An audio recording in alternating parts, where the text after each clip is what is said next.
It's the GITA Interviews, the premier global IT solution podcast, where we talk to the CEOs and business leaders who are growing their companies through global partnerships. I'm your host, Emery Geosits, the Executive Director of the Global IT Alliance. Hi, and welcome to the GITA podcast. Today, I'm honored to be joined by Horacio Gutierrez in Mexico City, and he is the Managing Director of Compucentro. Hello, Horacio. How are you? Fine, Emery. Thank you. How are you? I'm good. How are things in Mexico City these days? Well, these days are interesting times. I think the situation here in Mexico since the COVID began is improving. We're seeing the pandemic to recede somehow. So finally, I can tell you that the vaccination process is going on. So I think we are looking for a brighter future. That's great. That's great. As we think about it, the very last business trip I took in 2020 was to see you in Mexico City. So I have the same recollection. Speaking of COVID, Horacio, tell me a little bit about how your year was, how 2020 was for you and the team at Compucentro. Well, 2020 was a very challenging year, at least to say it in short words. It's been almost a year since we are in this pandemic. At the very beginning, that all these changes shocked all our colleagues and the whole organization. We started working in a hybrid situation. That means that some of our colleagues still kept coming to the office in order to provide services and to fulfill the product to our customers. Our main concern was to keep supplying our customers with the solutions that we provide them. But on the other hand, we have to let some of our colleagues to start working from home. I have to tell you that in the past we have very little experience working from home, but it worked pretty well. We are surprised of how well people got adjusted to this situation, and now it's like business as usual, working in a hybrid environment. So, Horacio, many of our colleagues looked at their business strategy, which started with certain offerings they were going to do and their go-to-market strategies for 2020. But with the pandemic, they had to shift those to just be able to provide product for their customers. What was your experience like from a business strategy standpoint in 2020? From a business strategy standpoint, Emery, we have a very interesting year. We offer different solutions to the market. We saw our PC business increase in a very stepped way because most of our customers had to provide their employees the correct equipment in order for them to work from home. So that part of the business increased dramatically. On the other side, our data center business and our network business stayed more or less stable because our customers kept their projects going. In some situations, they even increased the investment they do in these technologies because the digitization process increased in a relevant part. But on the other side, there's also a downside. Our printing business was decreased in a relevant percentage because with most of the offices closed, the printage volume definitely reduces, and eventually some customers went out of the business, so we had to renegotiate some contracts with them. But on general terms, it was a positive year. Great, that's fantastic news considering the circumstances. You know, here in the U.S., the forecast for 2021 is very aggressive. Our GDPR is expected to grow somewhere in the 6 to 7% range, in 2022 about 4%. So very hyper growth for the U.S. What are you seeing for Mexico come the rest of this year and then into 2022? That Emery, it's a very interesting question because you know how the economic of the North American countries are very linked together, and I'm talking about Canada, the U.S., and Mexico. A relevant part of the economy of my country is connected with the exports. We are expecting a big increase in the export for this 2021, since most of the products go directly from the U.S. And also since the U.S. is switching from manufacturing products abroad in Asia and China and all those distant regions, they are preferring to move their manufacturing processes in what they call nearshore. So those products are being manufactured here in Mexico. So we are seeing an increase in that. We are also expecting when you're talking about predictions, it's difficult to have fine expectations. Sure. But we're expecting a GDP increase around 4%. Someone says 3.5, other one says 5.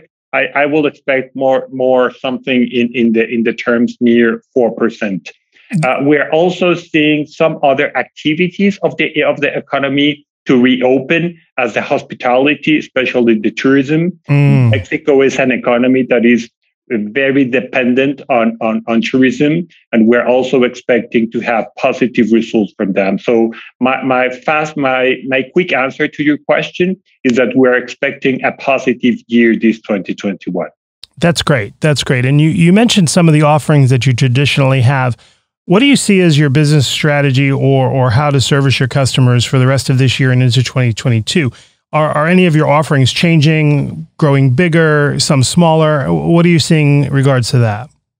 Yes, of course, Emery. I think I can give you two answers to this, but both answers are based on having a very close connection, a very close relation with the customers, because we have to understand what's going in their mind, and what the new tendencies are. So on one side, I would like to tell you that the customers are moving very fast in adopting as-a-service solutions. They want to have one contract that holds the product, the service, the SLAs, that everything is included in one contract, and they want to move from CapEx to OpEx. They pay as they use, or they pay as they grow. So we traditionally were mainly focused on our NPS practice that worked fine, but right now we're seeing a huge increase in businesses like device as a service, network as a service, and we are now even talking of data center as a service.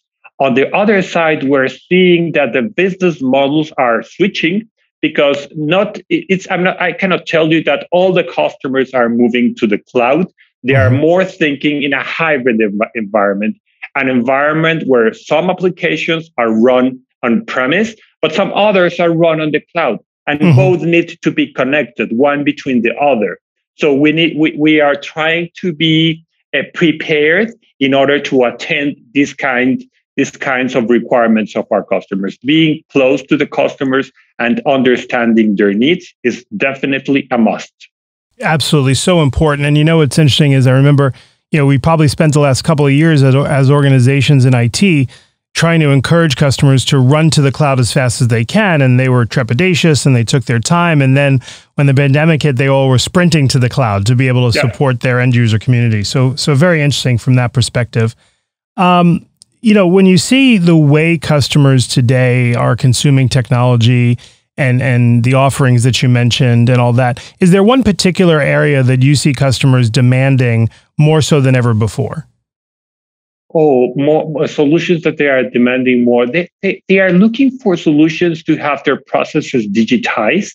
That's a relevant. That's a new trend that I'm seeing in the market on one side, but on the other side, they are very concerned on business continuity.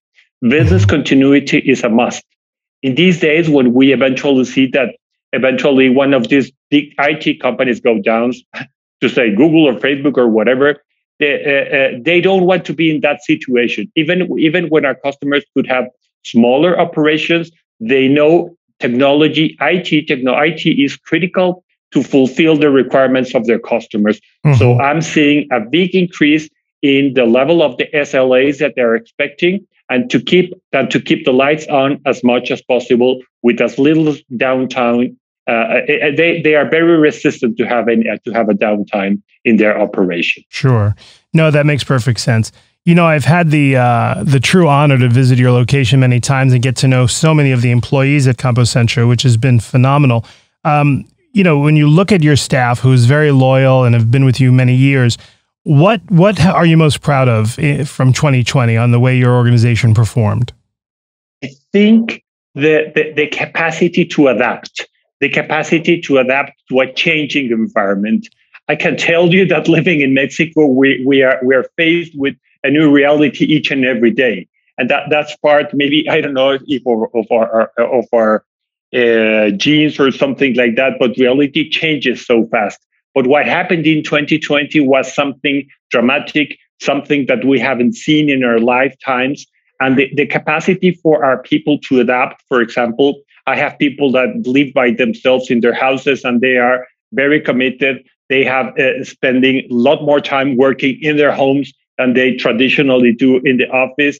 And the enthusiasm that they have to provide solutions to their customers is something that I need to recognize my team for the work they've done in this 2020.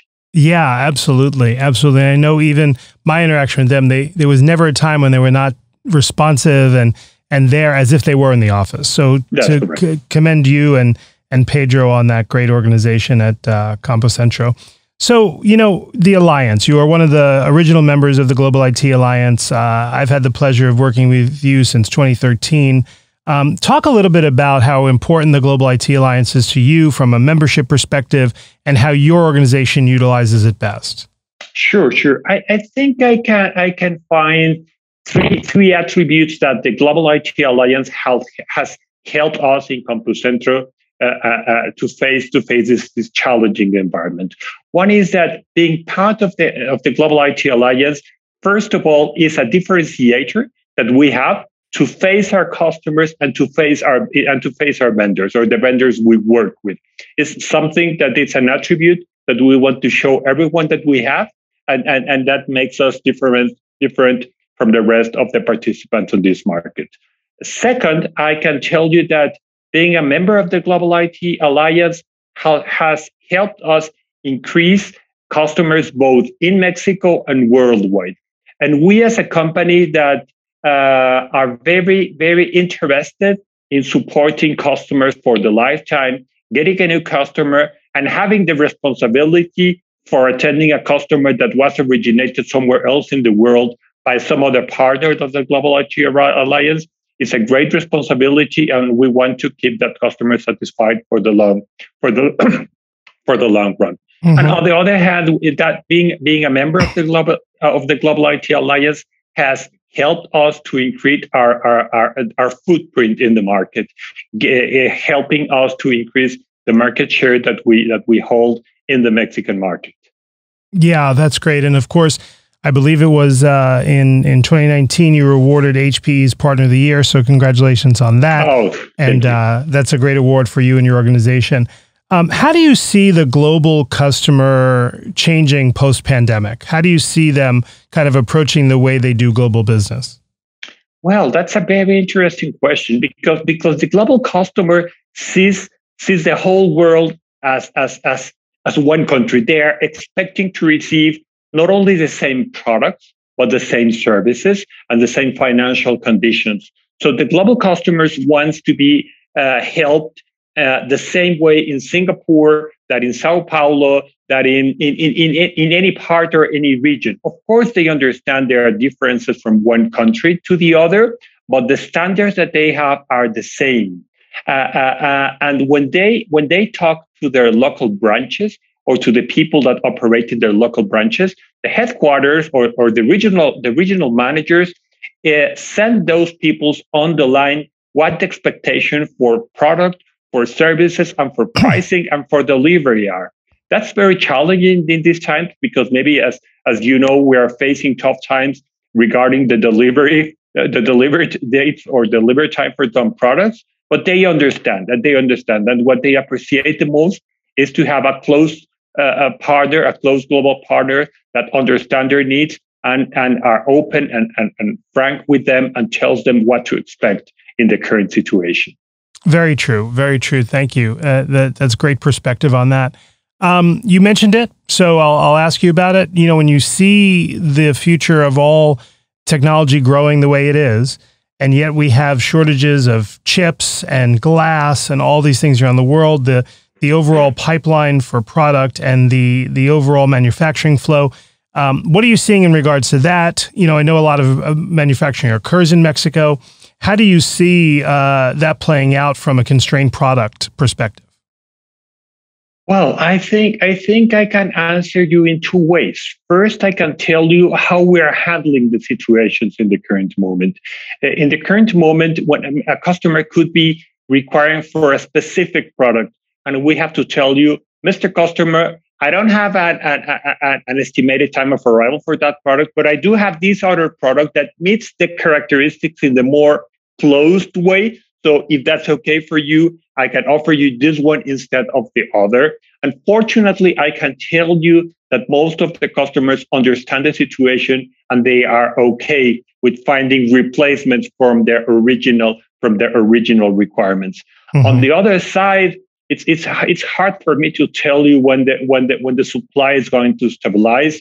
I have talked with several vendors. They expect to have a better times improved by the second half of this year. But in the past it was processors. Now is this chips. So I don't know. We'll live in uncertain times. Yeah, it's very true. Let's hope the fact that Intel's building a large factory in Arizona, which is close enough to Mexico to hopefully flood the marketplace when they're up and ready to go, for sure. So Horacio, like I mentioned before, I've known you for years, so this is more of a personal question on how you feel about post-pandemic life. So my question for you, Horacio, is what are you most looking forward to, both personally and professionally, as the pandemic subsides and you're able to lead what our life was like pre-pandemic, post-pandemic? So what personally are you looking forward to most? Oh, I have to tell you, and I'm going to give you a very personal answer. I miss people because I love being. I consider myself a social being. I know these technologies are great, but being close to people, being close to friends, having the opportunity to have friends back at home or somewhere else is something that I miss, and it's something that I hope we return or gain the soonest possible. I cannot wait much more to have my friends back near me. Yeah, very true. I can't wait to give you a hug. So I'm looking forward to that. I'm very much looking forward to that. Well, Horacio, thank you so much for joining me today. I look forward to all our partnerships within the Global IT Alliance and everything go forward to you and all the family at Compucentro. Best of luck and thanks again. Thank you, Emery. Thank you so much. Thank you for listening to the GITA Interviews. To find out more about the Global IT Alliance, please visit www.gita.com or follow us for more great interviews.